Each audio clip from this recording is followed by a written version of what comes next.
Hello. We're at IBC in Amsterdam, and we have so much going on at this show. As of course everyone knows around the world, that the transitions that have been sort of bubbling along and being talked about for the last several years are now in full sway, and we're seeing many things coming into play that have been a point of discussion for some time, one of which has to do with the higher level enhanced content protection that the studios have spearheaded as a new means of protecting content end to end, and we're seeing now some serious concern about piracy.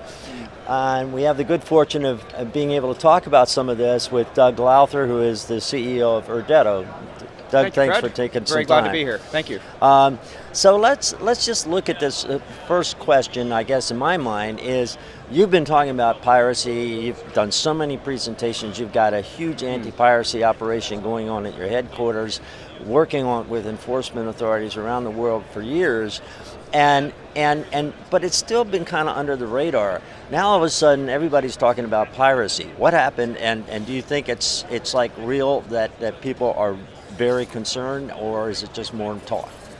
Well, Fred, I think it's a combination of things. First, I think the ubiquitous nature of broadband internet means that we're now seeing internet redistribution really becoming the primary means of pay media piracy, and it's a unique form of piracy in that it can really affect any operator worldwide, because the content moves anywhere there's a broadband connection, so it's no longer based on being in a satellite footprint or in a specific market. And then I think the other thing that's happening is that there's some real movement in the content formats. There's 4K, there's HDR, and the content owners are seeing that they've got a new opportunity to develop a better anti-piracy framework than we've had for HD.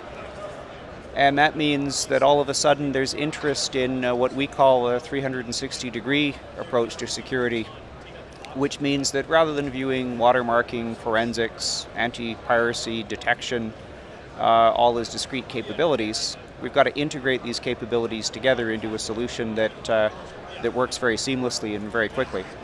Does this mean, in your estimation, that the rights are going to change, the policies on rights are going to change as a function of all of this, to where the distributors have to get in a mindset that this is coming down the pike and is going to affect how they operate from a security standpoint?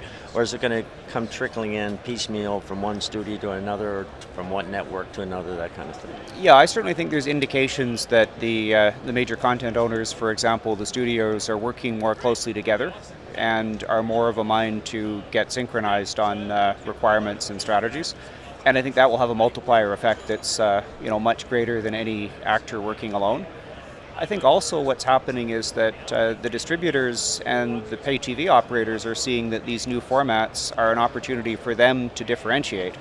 And they'll want that differentiation to be unique, not only relative to their pay competitors, but also relative to the pirate alternatives that are available. So it sounds like, from your perspective, we're at that moment now where there's going to be a real shift in the security paradigm and what is understood to be pay TV security in the over-the-top era that we're in. We think so. We think it's no longer sufficient to secure the pipes. It's necessary to secure the whole ecosystem, and to do that requires all these combinations of capabilities working closely together. And markets where there's either a unique time value, for example live sports, or where there's a format that's higher value than HD, for example 4K with HDR, are going to be the most onerous sorts of environments to operate in, but also the ones where the distributors have the biggest opportunity to differentiate their own businesses. Now, I guess one little hint of what's going on is this deal that was announced with Cineras, who do all the Blu-ray discs, and now they're going to be required to put watermarking into that, and I guess you guys are going to be the suppliers on that. Yeah, indeed, there's been a very good cooperation with the studios. Notably 20th Century Fox, who was quoted in the release that we did with Cineras, has been very proactive in working those advanced requirements. And I think as a result of that, we've got a really good collaboration between the content originators and the technology partners working really closely together to take security to a whole different level for 4K and for HDR. And I guess it's a pretty important message from the studios that they're serious this time. If they're enforcing it themselves on their own discs, their own content coming into the Blu-ray market now. Yeah, absolutely, and it's really a good example of where in an environment where internet's ubiquitous and IP redistribution is easy, a real holistic approach to security is needed.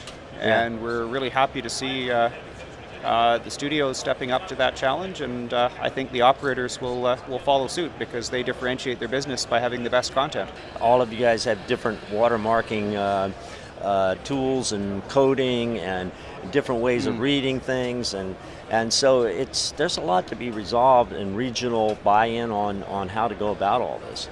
I think there'll be a long period of consultation required before we've got a truly ubiquitous rollout of these sorts of capabilities. But what's very promising is that there's now buy-in from all the major players that we have to up our game if these new formats are going to generate the kind of value that we think they can generate for everyone in the value chain. So it'll take some time, but you think the commitment's there at this point? Yeah, I'm seeing certainly a lot more interest across the whole value chain. I'm seeing operators that are doing trials and rollouts of watermarking technology. That's really new because for many of the distributors it's been more of an experimental technology that they would try out in the lab.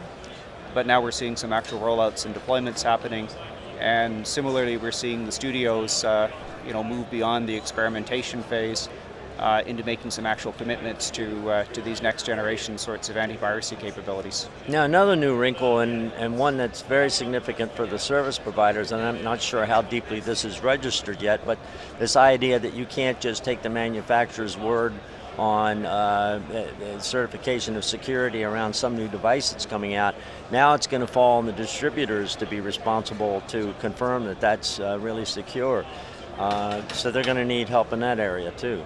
Well, for the ecosystem to work, everyone has to play their role. So I think the role of the manufacturers, the role of the device is still paramount. We still need hardware security and hardware root of trust and so on. So all that's still very important. But the whole chain has to be secure from end to end. We use the term from glass to glass, meaning from the camera that's filming the content all the way to the piece of glass that's being used to view the content, whether it's a mobile phone or a flat screen TV. And for that type of security to work, every single player in the chain has to do their part. And we have a somewhat unique position in that we work with all these different parties. We work with the sports leagues, we work with the studios, and we work with the distributors. And I think because of that, we can see that there's a real level of energy in this area that's really encouraging to see. Now, is this responsibility of now vouching for the security of new devices coming into the market that's placed on the distributors? Is that something that you would be in a position to be a third-party certifier that this stuff is truly secure, and that would be a means by which the service providers could come to some kind of solution that would not kill them trying to do this themselves? Yeah, well, clearly, that's a role that we can play and that we would aspire to play. Now, ultimately, it's going to be the distributor's choice as to whether or not they choose to, if you will, outsource that responsibility to a security partner like Irdeto.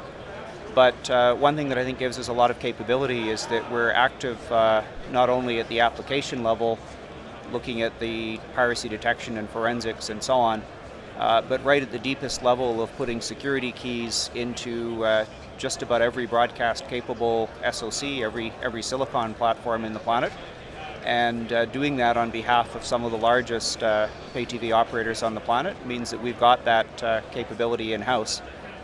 For example, our keying capability has been widely deployed in US cable. I think we've talked about that on previous occasions. And that's now also same capability is being rolled out at Liberty Global. to extend their next generation set-top box capabilities and make their security dynamic and flexible in the same way that the US cable cos have done. And I'm glad you brought that up, because that's a significant move. You've done very well in North America with this strategy that you call keys and credentials. As you say, we've talked about that before, but just for those that don't know about it, it's really a very secure environment through which you're handling the interface with the factories for embedding roots of trust and making sure the keys are managed properly and all of that to free the operators to work in a space that gives them the option to turn to different kinds of OEMs without taking on that responsibility of dealing with the factories themselves. Exactly, because keys and credentials does two very important things, and both are critical to distributors. The first is that we provide a very high level of security by embedding keys in the SoC at manufacture time, and also providing an update capability so that new security keys can be added once devices are in the field. But the other really critical factor is that we're freeing the operator from any form of lock-in, either by the security provider or by the device manufacturer, because the world just moves too quickly these days to be dependent on any one party for anything, really. The competing platforms all move at internet speed, and we and our customers have to move at internet speed too in order to compete effectively in this brave new world we're in. Well, Doug, it sounds like you guys are in fairly good position now that the world's moving in your direction to serve its needs, and I appreciate you taking the time to tell us about it. Thank you, Fred. It's exciting times for us, and I hope you have a great show. Okay, you too. Thanks a lot.